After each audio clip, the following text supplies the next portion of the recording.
তো বস, এখন এই ভিডিওতে আমরা ইন্ডিয়ান সিনেমার বেশ কিছু আপডেটস দেবো। তো চলো আজকের ভিডিও শুরু করা যাক। তো আজকের প্রথম যেটা আপডেট সেটা হচ্ছে ধুরন্ধর ছবির অ্যাডভান্স বুকিং রিপোর্ট নিয়ে। এই ছবিটার এখনও পর্যন্ত যা অ্যাডভান্স রিপোর্ট সেটা খুবই অ্যাভারেজ জায়গায়। যদি এরকমভাবেই বুকিং চলতে থাকে তাহলে ডে ওয়ান নাম্বার 15 কোটি থেকে 17 কোটি হতে পারে এবং হয়তো ছবিটা 20 কোটিরও ওপেনিং নিতে পারবে না যদি এরকমভাবেই বুকিং চলতে থাকে। এবার কালকের ছবিটার রিভিউ, কালকে ছবিটার ওয়ার্ড অফ মাউথের উপর অনেক কিছু ডিপেন্ড করছে। ছবিটা এখনও পর্যন্ত অ্যাডভান্স বুকিং করেছে মোটামুটি 2,59,00,000 টাকার, এটা ব্লক বুকিং বাদ দিলে, এবং মোটামুটি 50,000 টিকিট সেল করেছে ন্যাশনাল চেনে। এবার এটা অনেক অনেক এক্সপেক্ট করা হচ্ছিল, তবে সেটা আপাতত 50,000 টিকিট সেলেই আছে। দেখার ছবিটার শেষ মুহূর্তে অ্যাডভান্স বুকিংয়ের জাম্প আসে কি না। এবং ছবিটার তো অনেক সমস্যা হচ্ছেই। ইভেন ছবিটার আমি আগের দিনই বলছিলাম যে সিঙ্গেল স্ক্রিনে রিলিজ পেতে সেখানেও যথেষ্ট বেগ পেতে হচ্ছে। রিসেন্টলি তু মেরি মে তেরি তু মেরা, যাই হোক বিশাল বড় নাম, এই ছবির মধ্যে আমরা সাত সমুন্দর পার সেই ছবির একটা ধুন শুনতে পেয়েছি। এবার এই ছবির যে পরিচালক, মানে অরিজিনাল ছবি বিশ্বআত্মা, সেই ছবির যে পরিচালক রাজীব রায়, যে খুব ভালো ভালো ছবি বানিয়েছে, গুপ্ত বানিয়েছে, মহড়া বানিয়েছে, আমার তো তার কাজগুলো হেভি লাগতো।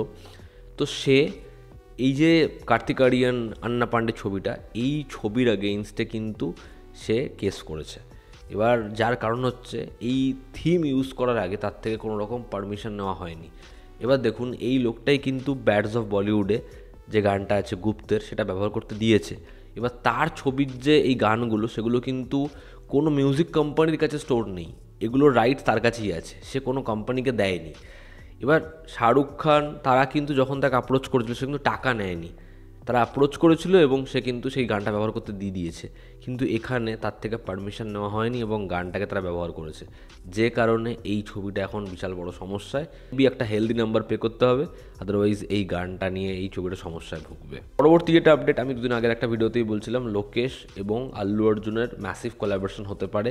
লোকেশের কুলি সেটা যেভাবে বস্তা পচা হয়েছে এবং তারপর যেরকমভাবে লোকেশ ব্যাকল্যাশ ফেস করেছে, তার যে প্রজেক্টগুলো এগিয়েছিল, কথা চলছিল, প্রত্যেকটাই মোটামুটি চাপে। এবার যেটা আপডেট সেটা হচ্ছে আল্লু অর্জুনের সাথে লোকেশের যে প্রজেক্টটা নিয়ে কথা হচ্ছে সেটা হচ্ছে ইরুম্বু কাই মায়াবী, যেটা প্রথমে সূর্যার সাথে হওয়ার কথা ছিল এবং পরবর্তীতে আমিরকে সে অ্যাপ্রোচ করেছিল। আমিরের আইডিয়াটা খুব পছন্দ হয়েছিল, আমির একটা স্টেটমেন্টও দিয়ে দিয়েছিল যে সুপার হিরো ফিল্ম করতে পারে সে লোকেশের সাথে। তো সেটা তো পুরোপুরি বন্ধ হয়ে গেছে। এখন আপডেট হচ্ছে ইরুম্বু কাই মায়াবী সেটাই ডেভেলপ করছে লোকেশ, এবং আল্লু অর্জুনের সাথে সেটা নিয়েই তার কাজ হওয়ার সম্ভাবনা রয়েছে। এবার দেখার আল্লু অর্জুন এবং লোকেশের কি ফাইনালি কম্বিনেশনটা আমরা দেখতে পাই এবং সেটা কি এই সুপার হিরো ছবিটায় হয়, দেখার সেটা। আমরা যদি পরবর্তী আপডেটে আসি, দেখুন স্পিরিট ছবিটায় করিনা কাপুরের নাম কিন্তু একটা টাইমে শোনা গেছিলো যে অ্যান্টাগনিস্টদের মধ্যে করিনা কাপুর, সাইফ আলি খানেরা থাকতে পারে, কিন্তু পরবর্তী সময়ে সেটার কোনো কনফার্মেশন আসে না। লেটেস্ট যেটা আপডেট, স্পিরিটে কাজলের নাম শোনা যাচ্ছে, সে থাকতে পারে, তবে এমনটা রিউমারও হতে পারে। তবে আপাতত এটাই আপডেট যে কাজল সে স্পিরিট ছবিটার পার্ট। দেখার স্পিরিটে আর কাদের নাম পরবর্তীতে যুক্ত হয়। অজয় দেবগন মোটামুটি একটা স্ট্র্যাটেজি নিয়ে চলে, যখন সে সিকুয়েল সাইন করলো পর পর পর পর পর পর সিকুয়েলের পর সিকুয়েল, কিন্তু তার সিকুয়েল ছবিগুলো অ্যাভারেজও হচ্ছে না, সেগুলো ডিরেক্ট ফ্লপ হয়ে যাচ্ছে। রেড বাদে তার কোনো সিকুয়েল ছবি কিন্তু ভালো পারফর্ম করেনি এবং দুঃসময় একটা ফ্যান ফলোয়িং তো রয়েছে। সে এবার এই সিকুয়েল থেকে বেরিয়ে আবার তার রিমেক জোনে ঢুকতে চলেছে। অজয় দেবগনের পরবর্তী ছবি হতে চলেছে থুদারুমের হিন্দি রিমেক করার প্ল্যান করেছে অজয় দেবগন। এবার সেই ছবিটা দৃশ্যমের একটা ধাঁচ সেই ছবিটার মধ্যে রয়েছে, কিন্তু থুদারুম পার্সোনালি আমার খুব খুব ভালো লেগেছিলো। আমি থুদারুম দেখে যা মস্তি পেয়েছি, থুদারুম ভীষণ ভালো ছবি। আমি যখন সেই ছবিটা রিভিউ করেছিলাম তখন বলেছিলাম অজয় দেবগনের কাছে এই ছবিটি যেন না পৌঁছায়, তার কারণ সে এই ছবিটা রিমেক করতে পারে। এবার থুদারুম ছবিটা অনেক পপুলার হয়ে গেছে এবং যখন এই ছবিটা আসবে হিন্দিতে তখন কিন্তু মোটামুটি আরও অডিয়েন্স দেখে নেবে।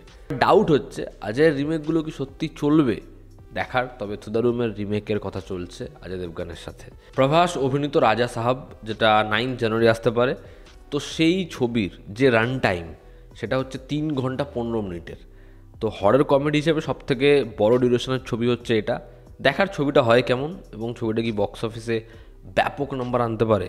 পরবর্তী এটা আপডেট, ফারহান আখতার কনফার্ম করেছে জি লেজারা, যেই ছবিটা একটা খুব সুন্দর কাস্ট নিয়ে তার বানানোর কথা ছিল, যেটার থেকে আমাদের অ্যানাউন্সমেন্টের পর থেকে একটা এক্সপেকটেশন ছিল, যেখানে আলিয়া ভাট, প্রিয়াঙ্কা চোপড়া এবং ক্যাটরিনা ক্যাফকে মুখ্য চরিত্রে দেখা যাবে, বাট পরবর্তীতে এই ছবিটা পুরোপুরি শেলভ হয়ে যায়।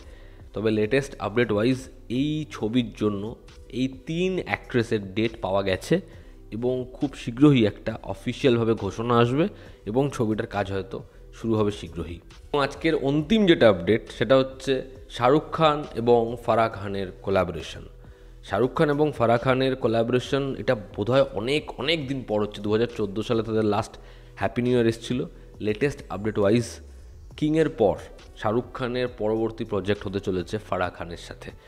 এবং যেরকমের আগে শোনা গেছিলো যে মেহুনার সিকুয়ালের কথা তারা ভাবছে, এমনটা হতে পারে যে এটা হয়তো মেহুনার সিকুয়াল, তবে এর কোনো কনফার্মেশন নেই যে এটা মেহুনার সিকুয়াল ভাবছে না অন্য কিছু ভাবছে। তবে ফারাহ খানের সাথে শাহরুখ খানের পরবর্তী ছবির কথা চলছে, এমনটাই আজকের অন্যতম বড় আপডেট। তো এই ছিল আজকের লেটেস্ট আপডেটস। তোমাদের কি অপিনিয়ন জানিও, জানো তো আমাদের পাশে আছে। আবার দেখা হচ্ছে, টেক কেয়ার।